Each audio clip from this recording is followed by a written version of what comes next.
तो दोस्तों, दुनिया के कई देश भुखमरी, मंदी और युद्ध जैसे संकटों से तो जूझ ही रहे थे, लेकिन अब एक और बड़ा खतरा सामने आ चुका है।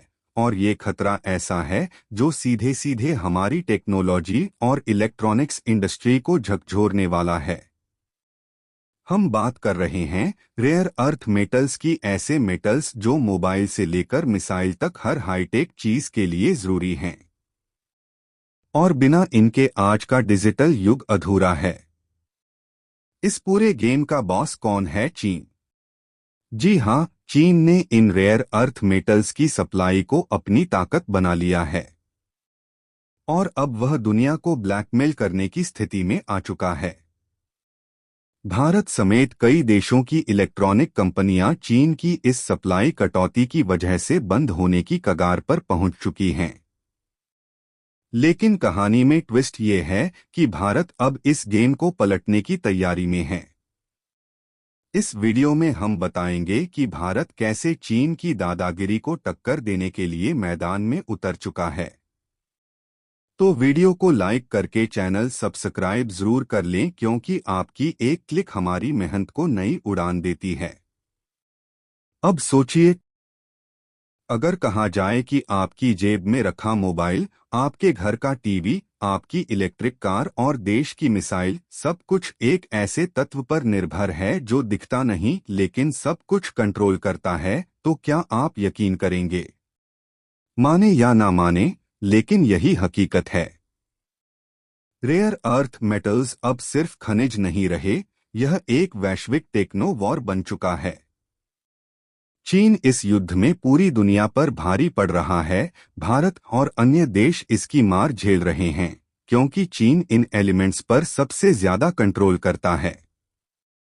अब जानिए कि ये रेयर अर्थ मेटल्स होते क्या हैं। दरअसल ये कुल 17 स्पेशल मेटल्स होते हैं, जैसे नियोडिमियम, डिस्प्रोसियम, लैंथनम, इट्रियम आदि।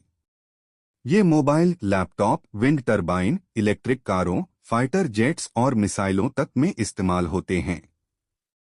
हालांकि ये रेयर नाम के हैं, लेकिन ये दुर्लभ नहीं। इनकी माइनिंग और प्रोसेसिंग बेहद मुश्किल और प्रदूषणकारी होती है।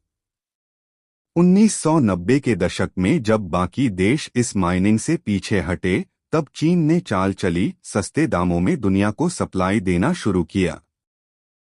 आज स्थिति ये है कि ग्लोबल प्रोडक्शन का 60-70% और प्रोसेसिंग का 85-90% अकेले चीन करता है। 2010 में जब चीन ने जापान को रेयर अर्थ एक्सपोर्ट रोक दिया, तब दुनिया की आंख खुली। अब चीन धीरे धीरे सप्लाई घटा रहा है, कीमतें बढ़ा रहा है और देशों को अपनी शर्तों पर चलने को मजबूर कर रहा है।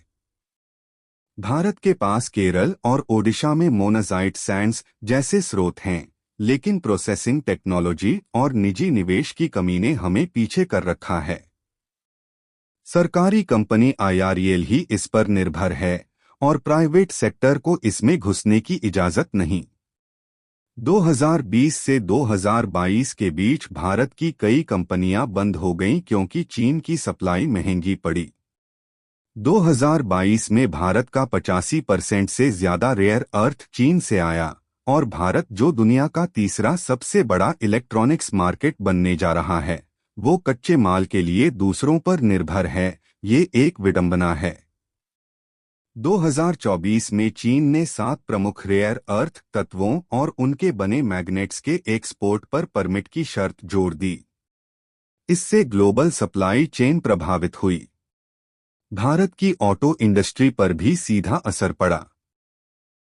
कुछ रिपोर्ट्स के मुताबिक भारत के पास सिर्फ 1 महीने का स्टॉक बचा है। चीन ने शिपमेंट्स भी रोक दिए हैं। यह सिर्फ भारत नहीं, जापान भी इसकी मार झेल रहा है। सुजुकी ने जापान में स्विफ्ट कार का प्रोडक्शन रोक दिया है। अब भारत ने भी जागकर क्रिटिकल मिनरल मिशन लॉन्च किया है। ऑस्ट्रेलिया के साथ समझौता हुआ है और अब भारत अपने प्रोसेसिंग प्लांट लगाने की तैयारी में है। दुनिया भी अब चीन से तंग आ चुकी है। अमेरिका ने एमपी मटेरियल्स जैसी कंपनियों को अरबों डॉलर का सपोर्ट दिया है। ऑस्ट्रेलिया अब जापान, भारत, अमेरिका को रेयर अर्थ सप्लाई कर रहा है। यूरोपियन यूनियन ने भी क्रिटिकल रॉ मटेरियल्स एक्ट पास कर दिया है। यानी एक नई जंग शुरू हो चुकी है वो। चीन जानता है कि रेयर अर्थ की चाबी जिसके पास है वही डिजिटल दुनिया का राजा है। लेकिन अब भारत और बाकी देश मिलकर चीन के इस प्रभुत्व को चुनौती देने के लिए तैयार हैं। भारत सेंट्रल एशिया के 5 देशों के साथ मिलकर रेयर अर्थ खनन की खोज में जुट चुका है। अब देखना यह है कि चीन को अपनी ही चाल का नुकसान कब होता है। आपकी राय क्या है? क्या दुनिया को अब मिलकर कोई बड़ा फैसला लेना चाहिए? कमेंट में जरूर बताएं और वीडियो को लाइक व शेयर करना न भूलें। ऐसे ही और नॉलेज वीडियो के लिए चैनल को सब्सक्राइब करके बेल आइकन दबाना ना भूलें।